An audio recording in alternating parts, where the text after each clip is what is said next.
Um exemplo de como o imposto é mal utilizado é na cidade de Barra Mansa, no Rio de Janeiro, onde por 20 anos o governo prometeu construir uma ponte que ligaria a cidade de Barra Mansa a uma outra. Porém, com a demora e necessidade da ponte, a própria população decidiu contratar um serviço por R$ 5.000 para construir essa ponte. Esse serviço demorou cerca de 8 dias e não teve qualquer ajuda governamental. A comunidade já pedia essa ponte há 20 anos. Sem a passagem, é preciso caminhar 2 quilômetros para chegar ao outro lado. Nós tínhamos que passar no pontilhão lá, dar volta lá, e agora tem um posto de saúde também aqui. A minha mãe, às vezes pegar ônibus também, a minha mãe querendo ir no posto ali, todo mundo precisava ali, não tem como nem passar, e agora tem a ponte, graças a Deus. Um exemplo do livre mercado em ação é também uma comparação entre países e seus governos. Veja bem, no Brasil, quando você compra uma terra e lá você acha petróleo, você tem que comunicar ao governo. Então a Petrobras vai lá, faz todo o trabalho no petróleo, tira o petróleo e você não ganha remuneração nenhuma por causa daquilo. Já nos Estados Unidos, quando você compra uma terra e nela tem petróleo, uma petrolífera te paga para tirar o petróleo de lá. Você ganha em royalties, ou seja, você tem aquilo que você comprou.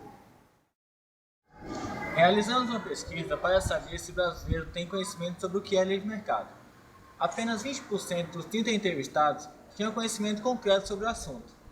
Isso mostra que o assunto não é difundido no Brasil, precisando ser mais trabalhado. Então, o que é livre mercado? O livre mercado é quando não há intervenção do governo na economia do país. Quando o governo não taxa ou coloca leis para proibir transações, negociações ou trocas entre qualquer tipo de pessoa, assim tirando a liberdade do povo daquele tal país. O imposto é uma taxa coercitiva, ou seja, obrigatória, além de que poucas vezes a gente vê ele sendo utilizado de uma forma correta pelo Estado, com educação, saúde e segurança. O imposto, junto com a regulamentação estatal, ele prejudica não apenas o pequeno empresário, mas também o produto final que será entregue a nós consumidores. Como então a intervenção estatal poderia atrapalhar os microempresários e a chegada do produto final na casa de todos os brasileiros? A taxação que o governo faz é o que encarece o produto. Ele taxa a importação, a exportação, todas as etapas da produção e também taxa o trabalhador. E é isso que atrapalha o microempresário, porque ele tem que vender um produto muito mais caro, sendo que o lucro não vai para ele, vai todo para o governo. E também atrapalha a ascensão social do povo brasileiro, que tem maior dificuldade devido às taxas de conseguir a compra, a aquisição daquele produto.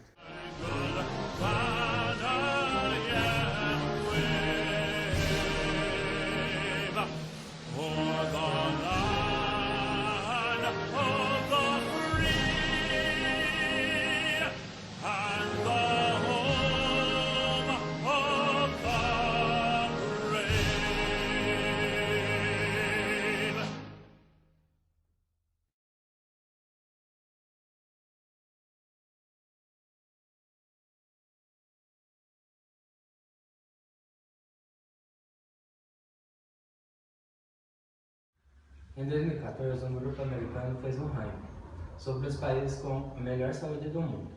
Entre eles estão Hong Kong, Singapura, Japão, Israel e Espanha. São considerados livres economicamente. Podemos ver neste gráfico que a maior explosão de riqueza da história foi quando os países conseguiram implantar como sistema econômico o capitalismo.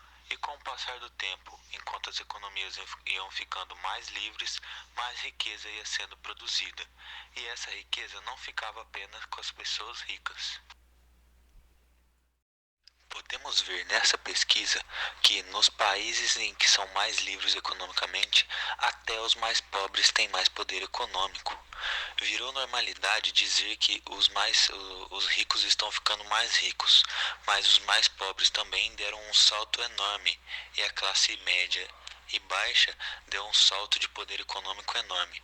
Por exemplo, antigamente, os 84% dos chineses viviam com menos de $1 por dia, e agora esse número fica abaixo de 6%. Podemos ver neste gráfico que a renda per capita nos países mais livres economicamente é muito maior, pois qualquer pessoa não tem nenhum impedimento burocrático ou de impostos, por exemplo, de conseguir fazer o seu negócio ou se desenvolver em qualquer parte da economia do país. Podemos ver neste gráfico o quanto nossos impostos, os impostos brasileiros, são altos e quanto eles são mal gastos. Quase 50% de todos os impostos arrecadados são para juros e amortizações de dívidas. Isso é um exemplo de país mal gerido.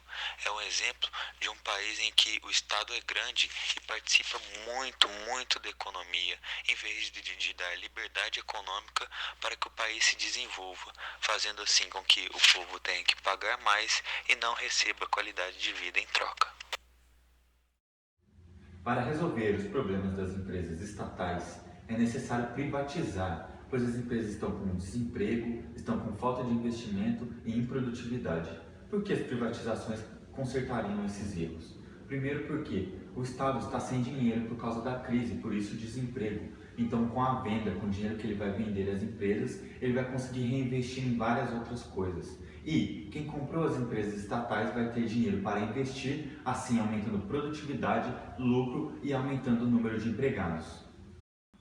Esse alto número de impostos para sustentar as empresas estatais é o que agrava a corrupção, pois é muito dinheiro passando pela mão de políticos ou de pessoas influenciadas por políticos.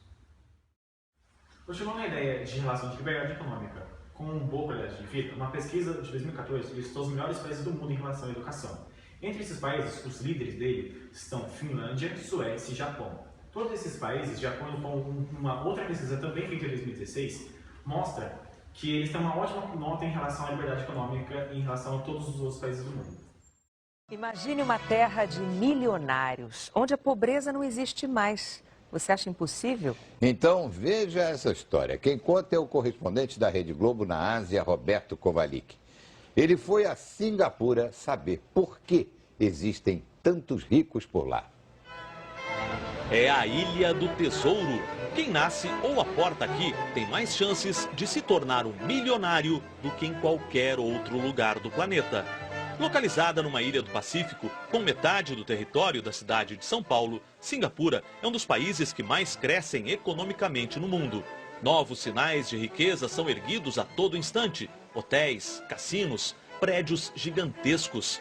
Aqui não existe pobreza e há mais milionários por metro quadrado do que em qualquer outro país. 11,4% da população tem mais de $1 milhão na conta bancária ou investimentos. Em segundo lugar vem Hong Kong, em seguida Suíça e o Kuwait.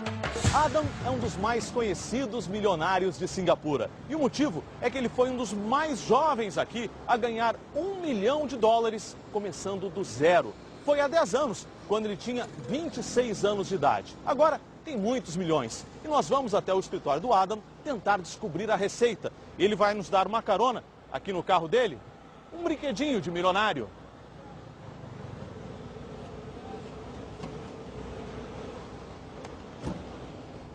That is a nice car. O passeio de Lotus vermelha dá uma boa ideia do conforto e luxo de que os milionários dispõem. Mas não pense que a vida de Adam é uma moleza. Ele já foi garçom, DJ, ganhou dinheiro com educação. Hoje a principal tarefa dele é ensinar a ficar rico. As lições sobre como administrar o dinheiro, desenvolver as habilidades, como abrir e comandar empresas, estão espalhadas em vários livros e são ensinadas nas escolas primárias e secundárias de Singapura.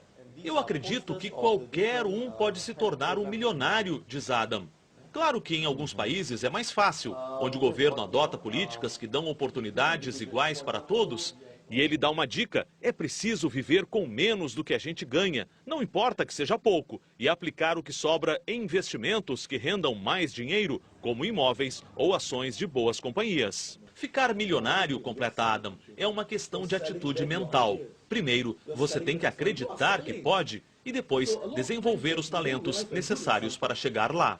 Singapura tem um dos melhores sistemas de educação do mundo, acessível a todos os cidadãos. Impostos baixos e abomina a burocracia. É considerado o país onde é mais fácil e rápido fazer negócios.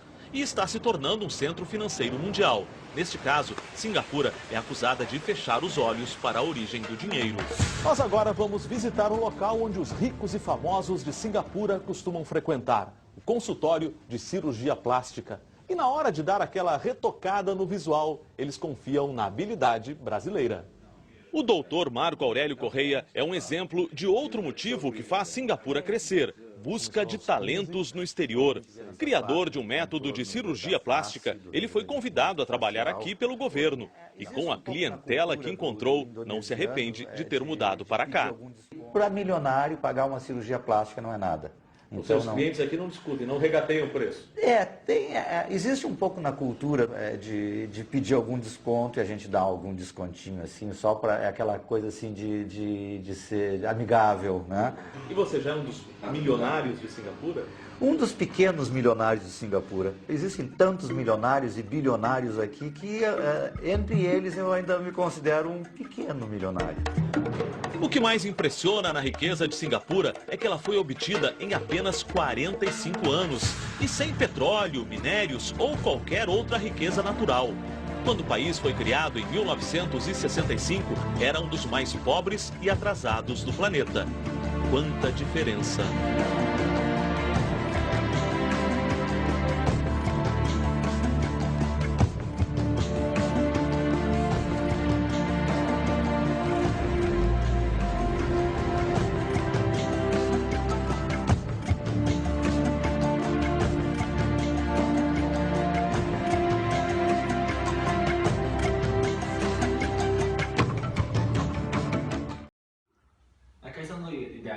Nosso país ficou em 79º lugar.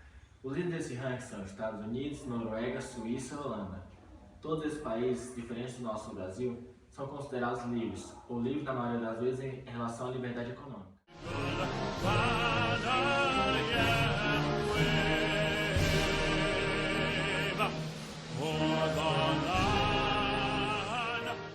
Estes são os países totalmente livres ou quase totalmente livres. Estes são os moderadamente livres. Estes são os quase não livres, onde o Brasil se encontra. Estes são os países nada livres e os não computados na pesquisa.